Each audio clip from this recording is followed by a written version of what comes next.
Donc, pour ce que l'Esprit veut nous donner ce soir, je vais vous inviter à tourner dans l'Évangile selon Matthieu, chapitre 18.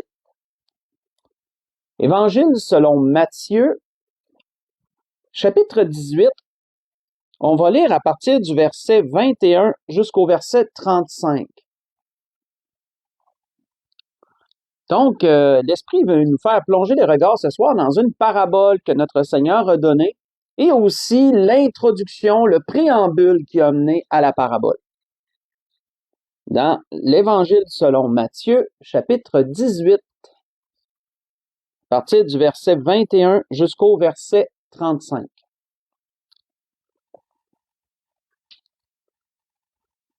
Donc, on voit qu'il est dit, « Alors Pierre s'approcha de lui, en parlant de Jésus, et dit, « Seigneur, combien de fois pardonnerai-je à mon frère lorsqu'il péchera contre moi?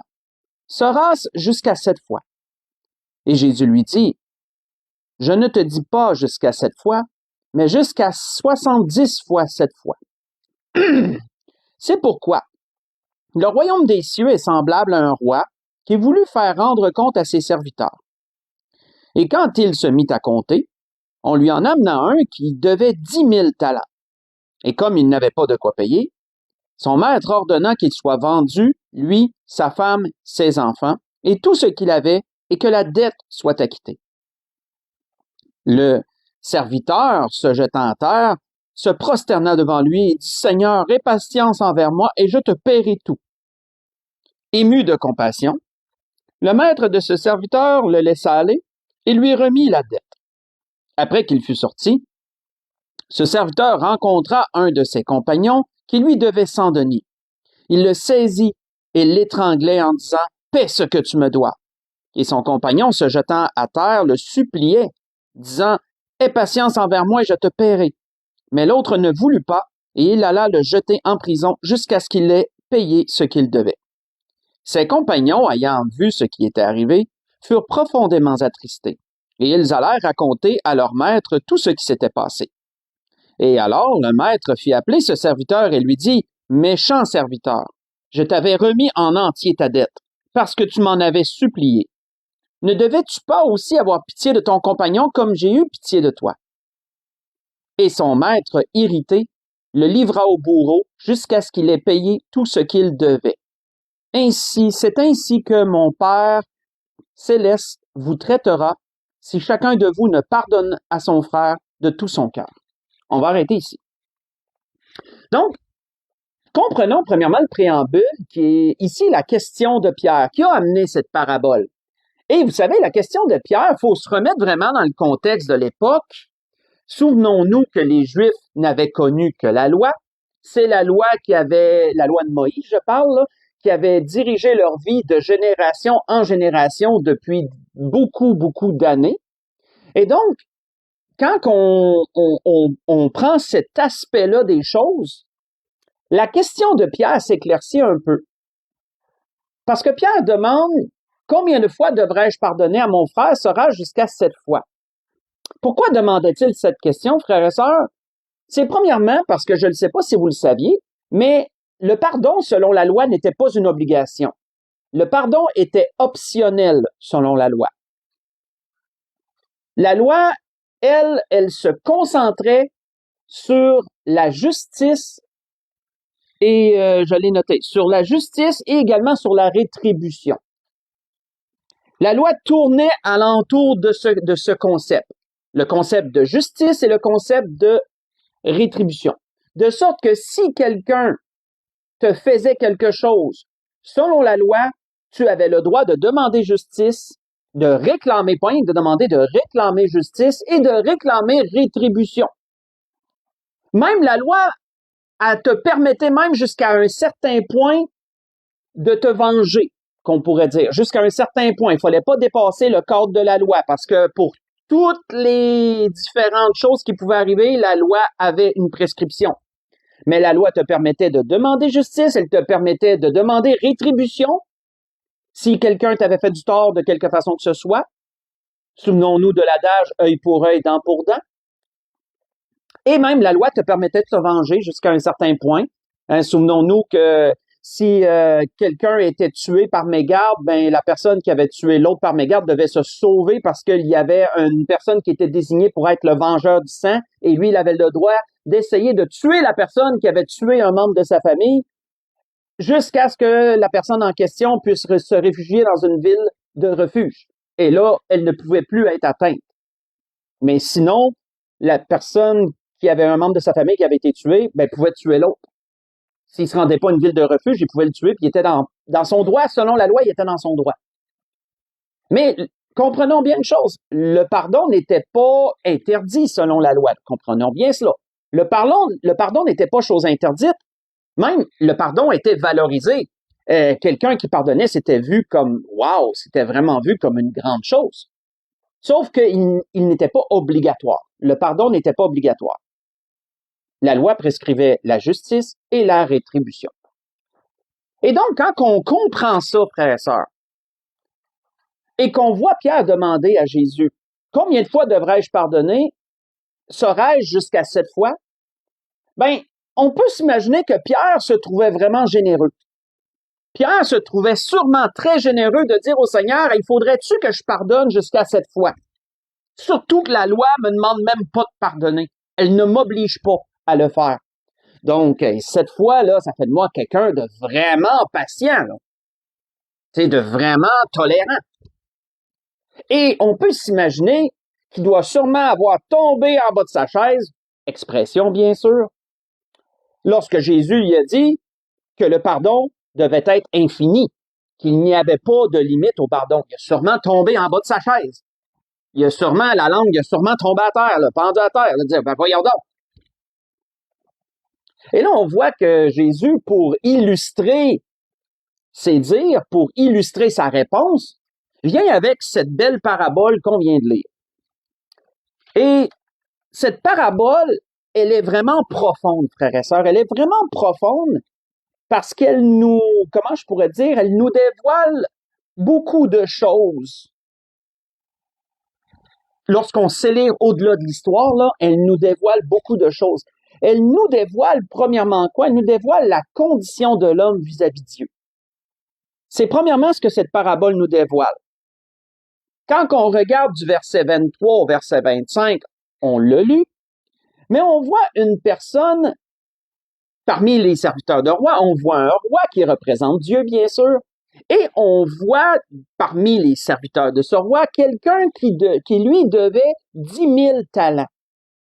Je ne sais pas si vous vous êtes déjà arrêté pour faire la conversion. Ça représente quoi 10 000 talents? Mais quand on fait la conversion, 10 000 talents, ça représente 60 millions de deniers, si vous faites la conversion. Et 60 millions de deniers, est-ce que c'est énorme? C'est plus qu'énorme, frères et sœurs. C'est faramineux, c'est impensable que quelqu'un se soit endetté à ce point. Parce que souvenons-nous qu'il y a une parabole qui nous dévoile que pour un ouvrier moyen, c'était 1 denier par journée de salaire. Donc, une journée de salaire, 1 denier.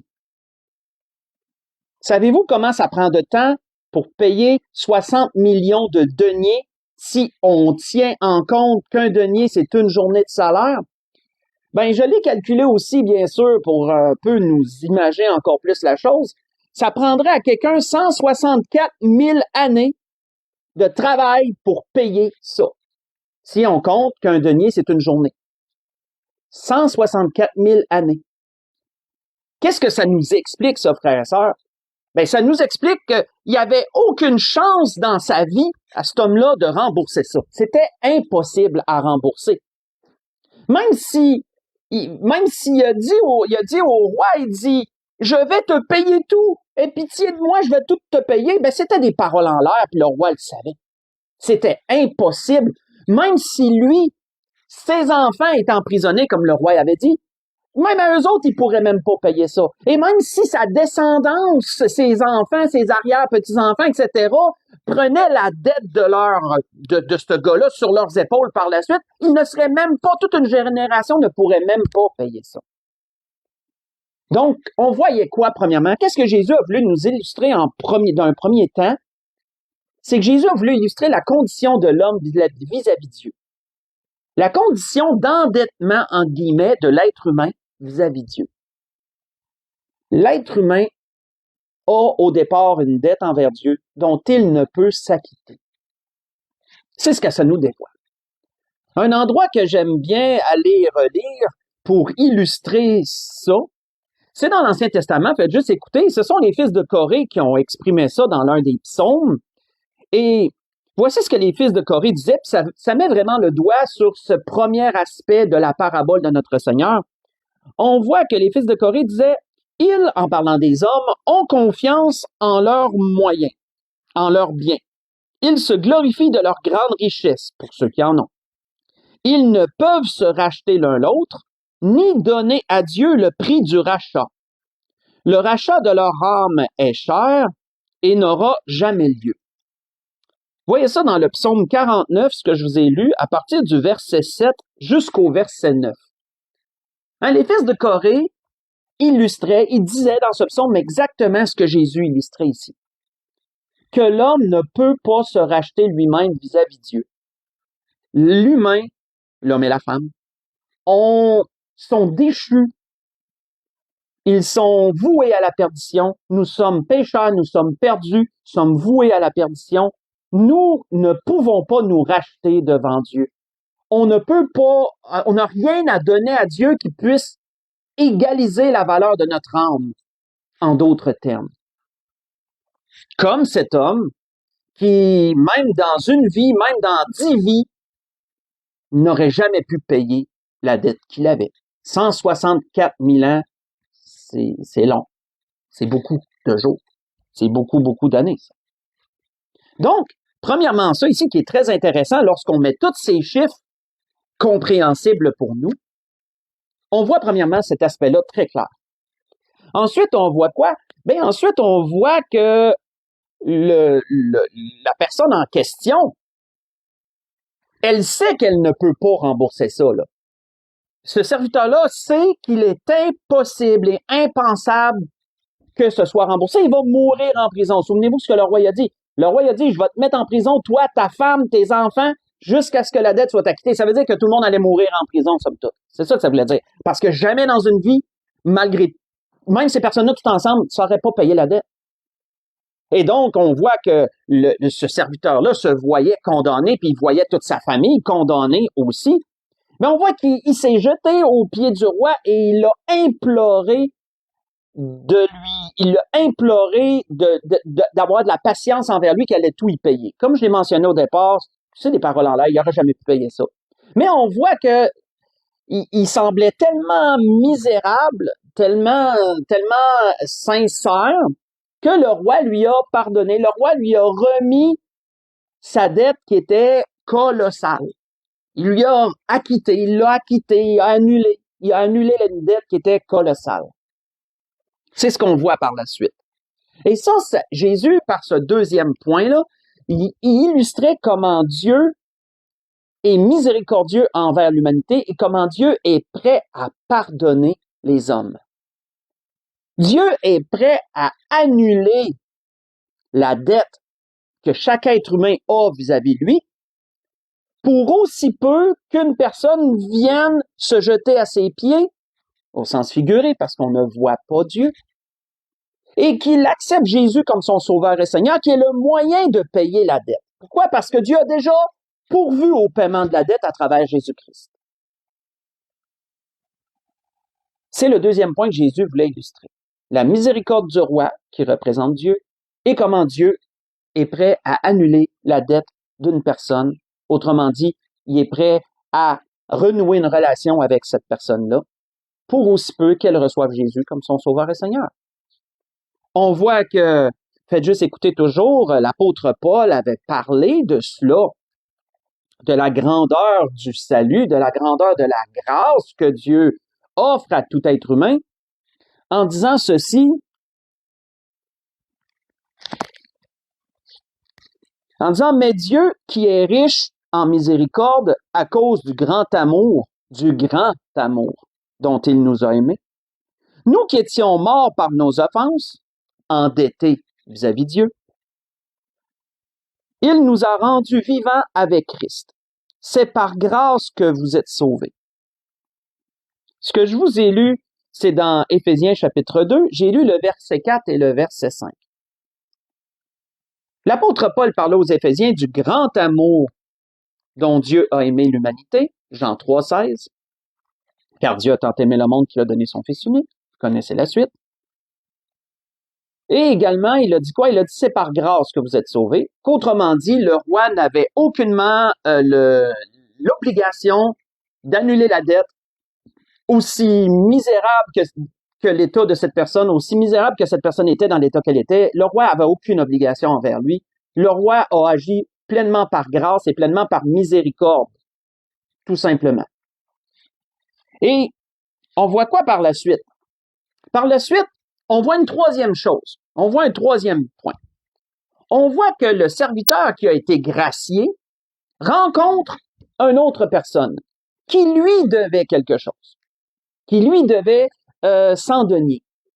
Et on voit qu'il y a vraiment eu une attitude extrêmement violente envers cette personne-là, intransigeante même, parce qu'intransigeant veut dire que tu es inflexible, que tu ne broncheras pas, comment je pourrais dire, que ta décision est arrêtée. On voit que il a dit à cette personne-là, il l'a pris par le collet, puis il a dit, paie-moi ce que tu me dois. Et on voit que la personne qui lui devait 100 deniers à cette personne-là s'est jetée à ses pieds de la même manière là, que lui s'était jeté aux pieds du roi. Et il a dit, aie patience envers moi, je vais te payer.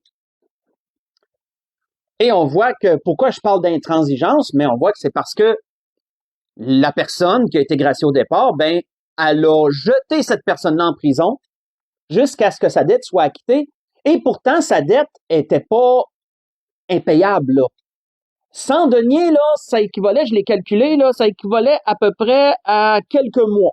Dépendant, là, à quel point, si c'était à tous les jours, là, ça pouvait se payer en 1 mois et demi environ, là. Puis sinon, si tu travaillais pour toi, mais en même temps, tu sais, pour ta famille, là, puis en même temps, tu te dis, je vais donner une journée, mettons, pour payer ma dette par semaine, ben, tu pouvais t'en acquitter en quelques mois. Donc, sa dette était vraiment pas colossale, là, à l'autre personne. C'était, quand il a dit, aie patience envers moi et je te paierai, c'était réaliste, là.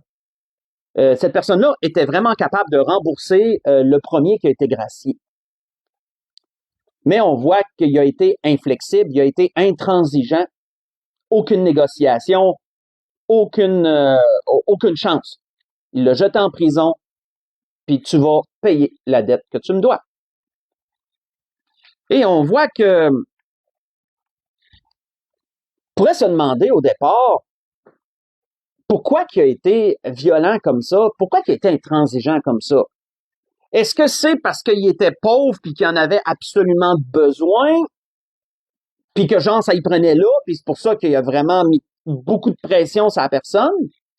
Est-ce que c'est parce qu'il avait peur que l'autre il paye pas? Est-ce que c'est parce que l'autre avait une mauvaise réputation, qu'il était peut-être un menteur ou etc. Puis il se disait non, il me payera jamais là. Puis il se pensait dans son droit. Hein, ça on peut conclure là-dessus que il se pensait dans son droit. Que même si l'autre le suppliait, non. C'est non, je te remets pas ta dette. Vous savez, quand que Jésus, sur ce troisième point, qu'est-ce que Jésus voulait illustrer? Jésus illustrait le refus de quelqu'un de pardonner une autre personne. C'est ça que Jésus illustrait ici. Le refus total de pardonner quelqu'un d'autre qui nous a fait du tort. Soit en parole, soit en action. Et vous savez, on a des exemples à beaucoup d'endroits dans la parole où qu'est-ce que ça peut amener, ça, le refus de pardonner? Hein, jusqu'où ça le peut amener, ça? Et on voit le refus de pardonner, et qu'est-ce que ça l'a amené aussi? Un bon exemple, puis j'en ai parlé dernièrement de ça dans un précédent message, mais si vous les lisez pendant la semaine, c'est dans la parabole du fils prodigue, ou du fils perdu, fils prodigue, dépendant des traductions, là, il y a les deux noms qui se disent. Ou que le plus vieux, lorsque le plus jeune a été accueilli par son père, puis que là, le veau gras était tué, les serviteurs tout le monde était là, tout le monde se réjouissait. L'aîné, lui, qui s'était retiré puis qui boudait dans son coin, Mais pourquoi qu'il boudait dans son coin? C'est parce il refusait de pardonner à son jeune frère d'avoir dépensé sa part d'héritage de cette façon-là. Et il était fâché après son père de l'accueillir après ce qu'il avait fait. Donc, qu'est-ce que ça peut amener, le refus de pardonner? Mais ça peut amener ça. Ça peut amener ça va faire qu'une personne va se retirer dans son coin. Ça va faire qu'une personne ne voudra pas se mêler aux autres. Pourquoi? Parce qu'elle n'est pas approuvée des autres par son agissement et donc elle se retire tout seul dans son coin. Est-ce que c'est bon, ça? Absolument pas. Dans les proverbes, je me souviens plus lequel proverbe, mais peut-être vous allez vous y retrouver. Il y a un proverbe qui dit que celui qui se tient à l'écart cherche ce qui lui plaît. Et c'est exactement ça, somme toute. Donc, ça, c'est un exemple. Mais il y en a d'autres aussi. Il y a l'exemple de Jean et de Jacques en rapport avec les Samaritains, si vous voulez lire ça. Premièrement, la parabole du fils prodigue, je ne sais pas si vous le saviez, mais c'est dans Luc 15, versets 25 à 32 pour la portion où l'aîné, excusez-moi, refusait de pardonner au plus jeune ce qu'il avait fait. Et on peut le voir à travers ce qu'il dit à son père. C'est très clairement, ça se dévoile. Donc, la deuxième endroit que je veux vous citer comme exemple, c'est dans Luc chapitre 9, le verset 54, où Jésus cheminait avec ses apôtres et que là, il voulait rentrer dans un village samaritain, mais eux, ils ont refusé qu'ils passent par là. Ils ont refusé de les laisser passer par leur village parce qu'ils savaient que Jésus et ses disciples se rendaient à Jérusalem. Et les Samaritains pouvaient parfois, les Juifs et les Samaritains n'avaient pas vraiment une bonne relation, on l'a mentionné souvent. Et donc, les Samaritains ils ont dit non, vous contournez le village, vous passez par un autre chemin, on ne veut pas que vous passiez par chez nous. Et on voit que Jean et Jacques ont été tellement fâchés de l'attitude des Samaritains, ils ne leur ont pas pardonné cette attitude-là. Ils ont plutôt dit à Jésus, veux-tu qu'on fasse tomber le feu du ciel et qu'on les brûle toutes, qu'on les consume toutes? Hein? Ça, c'est la colère du refus de pardonner. Hein? Le refus de pardonner, ça l'amène des choses comme ça. Ça l'amène ce genre d'attitude-là. Et on voit que Jésus avait dit quoi? Jésus avait dit, vous ne savez pas de quel esprit vous êtes animé parce que c'est pas de Dieu, ça. C'est pas Dieu qui t'incite à agir comme ça, c'est le diable. Et Jésus leur a plutôt dit, regardez, on va faire le tour. C'est quand vous lisez le contexte de Luc 9, là. Luc 9, verset 54 dans son contexte. Donc, j'aurais pu, ça, c'est deux exemples que j'ai sélectionnés, mais il y en avait beaucoup d'autres qui démontraient un peu le refus de pardonner et qu'est-ce que ça peut amener. Qu'est-ce que ça peut amener, ça, comme attitude? Mais le quatrième point, là, on a vu 3 points jusqu'à présent. On a vu la condition de l'homme vis-à-vis Dieu, on a vu la miséricorde de Dieu envers l'homme, et on a vu ensuite le refus de quelqu'un de pardonner une autre personne. Ça, c'est le 3e point qu'on vient de voir. Et là, le dernier point, c'est comment Dieu voit ça. Comment Dieu voit ça, ce refus-là de pardonner. Quelle fut la réaction de Dieu face à ça? Ce 4e point-là, on le voit, et on le relira pas plutôt, mais on le voit à partir du verset 32 jusqu'au verset 34. On voit que le roi a fait rappeler ce serviteur-là parce qu'il a entendu dire ce qui s'était passé par d'autres personnes qui ont été attristées de son attitude. Et là, on voit que le roi, il a fait quoi? Le roi, il a pas dit, c'est correct, t'étais dans ton droit, je te respecte là-dedans. Non, le roi l'a jugé très sévèrement. Le roi l'a jugé très sévèrement. On voit que le roi, il aurait pu dire qu'il était dans son droit de faire ça, mais pas en tout. Au contraire, on voit que le roi l'a jugé sévèrement, mais en plus de ça, le roi lui a redonné sa dette. On voit que le roi, il a annulé l'annulation. Il a annulé l'annulation de sa dette. Il lui a redonné sa dette là, à cette personne-là. Il l'a envoyé en prison. Autrement dit, ce gars-là, c'est ceux qui mourraient en prison. Là. On l'a mentionné tantôt. C'était impossible à payer. Là. Le roi l'a renvoyé en prison à cause de son agissement. On voit que,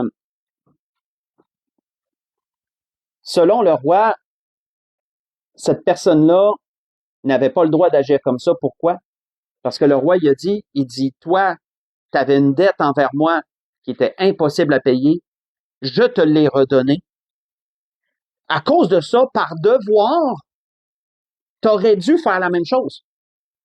Surtout que l'autre personne, elle avait une dette qui pouvait être remboursée. Là. Donc, tu aurais dû agir de la même manière comme moi. Mais tu l'as pas fait. C'est un peu ça, le plaidoyer, le jugement plutôt. Le jugement du roi était tourné alentour de ça. Il avait reçu la grâce d'être épargné, d'être gracié. Bon, il avait été gracié, mais il n'avait pas gracié son prochain, et donc le roi a été fâché de ça. Et par cette conclusion, frères et sœurs, parce que c'est comme ça que Jésus concluait la parabole, par cette conclusion, Jésus voulait montrer deux choses par cette conclusion-là. Deux choses qu'il est impératif que tout être humain comprenne, surtout les enfants de Dieu. Parce qu'on ne peut pas s'attendre à ce que des gens qui ne sont pas sauvés comprennent ces principes qu'on parle ce soir. Malgré qu'il y en a qui le comprennent mieux que certains chrétiens. Mais il y a deux choses que le Seigneur voulait nous montrer, puis ça, tous chrétiens doivent le comprendre. C'est un devoir, on doit le comprendre. Premièrement, c'est notre responsabilité vis-à-vis de Dieu. La responsabilité de chaque être humain vis-à-vis de Dieu. Quelle est-elle? Quelle est-elle? On va aller lire ça ensemble, c'est dans 1 Jean chapitre 4. Allons lire ça ensemble. Quelle est la responsabilité de chaque être humain vis-à-vis de Dieu, et on pourrait dire aussi vis-à-vis de son prochain? Dans 1 Jean chapitre 4, si on lit verset 7 au verset 11.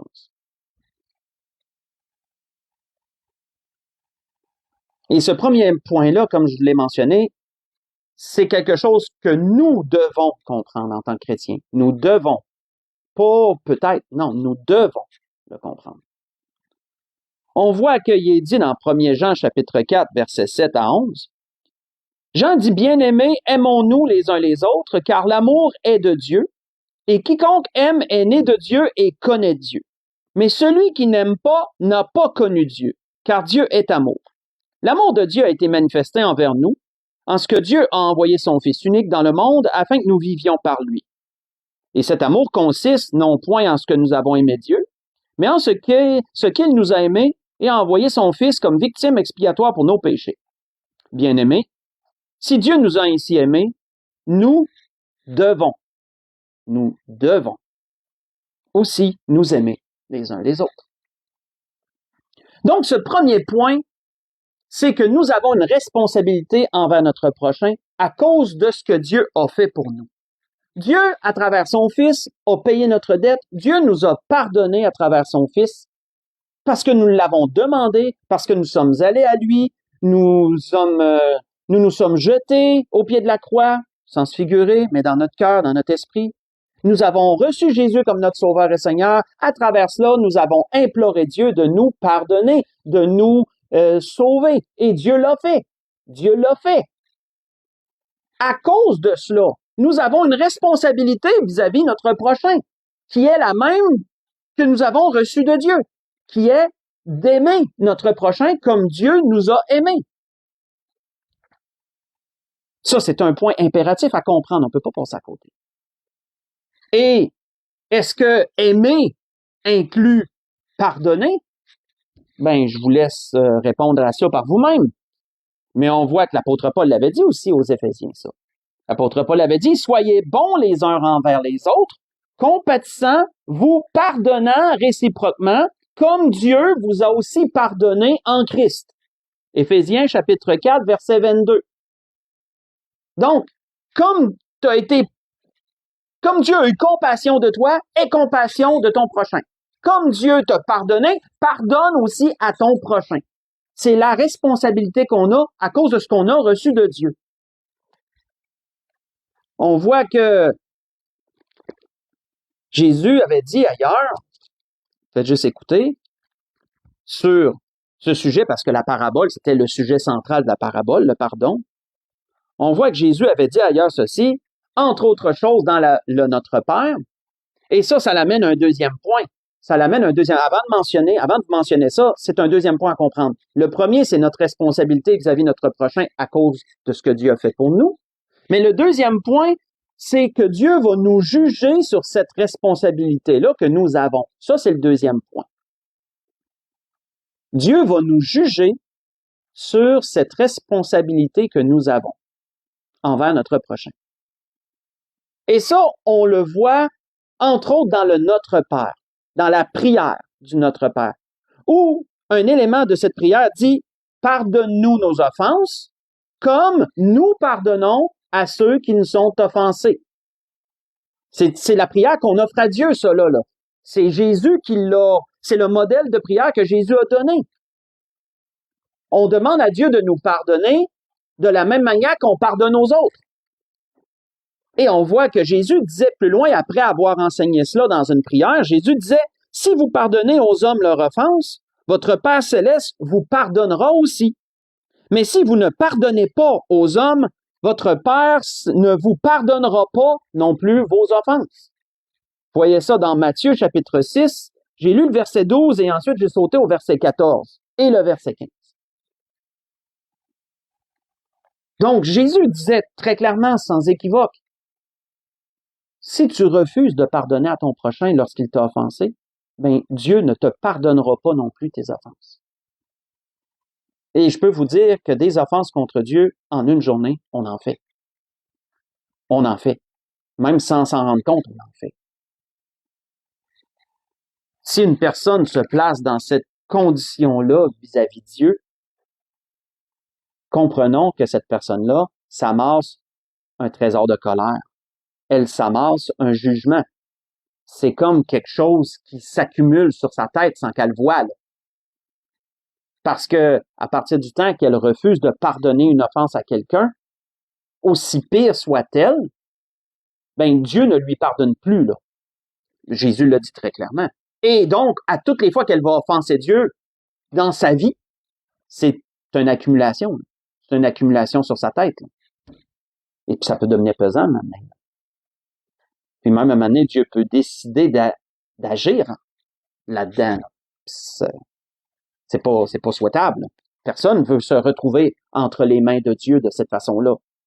Parce que souvenons-nous qu'il est dit que Dieu peut être aussi un feu dévorant. Tu veux pas te retrouver là. On voit que une chose qu'on doit comprendre aussi à travers ça, c'est que pardonner est un devoir, mais refuser de pardonner, c'est quoi? C'est d'usurper l'autorité de Dieu parce que Dieu seul a l'autorité de refuser de pardonner. Est-ce qu'on a déjà pensé à ça? Dieu seul a le droit de refuser de pardonner quelqu'un. C'est son droit à lui, là. Il est Dieu, là. Il y a un seul péché qui n'est pas pardonnable aux yeux de Dieu, c'est le blasphème contre le Saint-Esprit. Dieu peut décider que pour un péché quelconque, il ne pardonne pas. Et on voit dans l'Ancien Testament à des endroits que Dieu a refusé de pardonner. Parce qu'il est dans son droit, c'est son autorité, ça y appartient. Mais quand quelqu'un refuse de pardonner, qu'est-ce qu'il fait? Il prend l'autorité qui vient de Dieu. Et ça, c'est grave, ça. C'est grave parce que c'est comme si une personne se plaçait au-dessus de Dieu ou au même niveau que de Dieu, puis de dire, ben, je m'approprie ton droit. Toi, tu as le droit de pas pardonner, mais je prends ce droit-là et je me l'approprie. Et ça, c'est très grave. Parce que Dieu n'accepte pas qu'on prenne son autorité à lui, qu'on s'approprie son droit à lui. Parce qu'on est un des êtres humains, on n'est pas Dieu, nous. Là. Donc, c'est quelque chose de grave quand on comprend ça. Et c'est un peu pour ça que, faites juste écouter, Jacques avait dit ceci dans cette pensée. Il avait dit, car le jugement est sans miséricorde pour qui n'a pas fait miséricorde. La miséricorde triomphe du jugement. Vous voyez ça dans Jacques chapitre 2, verset 13. C'est ce que je viens de vous expliquer, somme toute. Il n'y a pas de miséricorde pour qui ne fait pas miséricorde. La miséricorde, c'est le pardon. Et le pardon triomphe du jugement. Autrement dit que quand quelqu'un pardonne, ben, il s'évite un jugement. Je veux dire, il se dégage vis-à-vis son prochain et surtout, il est en paix avec Dieu. Là. Il se dégage d'être jugé par Dieu là-dedans. Parce qu'il a remis la dette. Il a pardonné, là. Et vous savez, c'est pour ça que Jésus avait terminé la parabole qu'on a lue, que Jésus a amenée. C'est pour ça que Jésus l'avait terminé en disant, c'est ainsi que mon Père céleste vous traitera, si vous lisez la parabole, là, si chacun de vous ne pardonne pas à son frère de tout son cœur, pas sur le coin des lèvres, là, de tout son cœur. Ça veut dire sincèrement, c'est ça que ça veut dire. Donc, frères et sœurs, c'était ce que l'Esprit voulait nous dire ce soir dans toutes ces choses. Et comme on a vu, cette parabole, elle est très profonde. Elle est très profonde et elle dévoile de grandes choses que nous devons prendre en considération dans notre relation avec Dieu. Elle dévoile notre responsabilité vis-à-vis Dieu et vis-à-vis notre prochain. Et elle dévoile aussi comment Dieu agira envers nous en fonction de cette responsabilité-là qu'on a. Et c'était ce que l'Esprit voulait nous rappeler ce soir. Pour conclure, on va aller ensemble dans Éphésiens chapitre 5, on va conclure là-dessus. On va conclure dans Éphésiens chapitre 5, ce que l'Esprit a voulu nous dire ce soir sur ces choses. Éphésiens chapitre 5.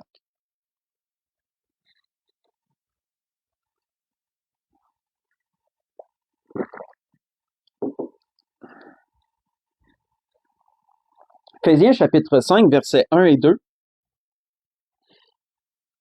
où on voit que l'apôtre Paul disait « Devenez donc les imitateurs de Dieu, comme des enfants bien-aimés, et marchez dans l'amour, à l'exemple de Christ, qui nous a aimés et qui s'est livré lui-même à Dieu pour nous comme une offrande et un sacrifice de bonne odeur. » On va arrêter ici. Apprenons donc, frères et sœurs, à devenir les imitateurs de Dieu. Apprenons donc à pardonner, à aimer et à pardonner comme Dieu nous a aimés et comme Dieu nous a également pardonné. Si quelqu'un nous a fait du tort, dégageons-nous de cette personne-là en lui offrant notre pardon, aussi difficile soit-il de le faire. Remettons cette offense-là à Dieu. Remettons-la à Dieu. Et laissons Dieu gérer cette situation-là. Laissons Dieu s'occuper de ça. Et je peux vous dire qu'il est très en mesure de s'en occuper, croyez-moi. Très en mesure de s'en occuper. Mais ce n'est pas à nous de s'occuper de cette situation-là. C'est à Dieu de s'en occuper. C'est son autorité, c'est son droit. Comme Dieu avait dit ailleurs, il avait dit « à moi la vengeance, à moi la rétribution ». C'est comme le pardon. Même chose. Dieu seul a le droit de refuser de pardonner. Nous n'avons pas ce droit.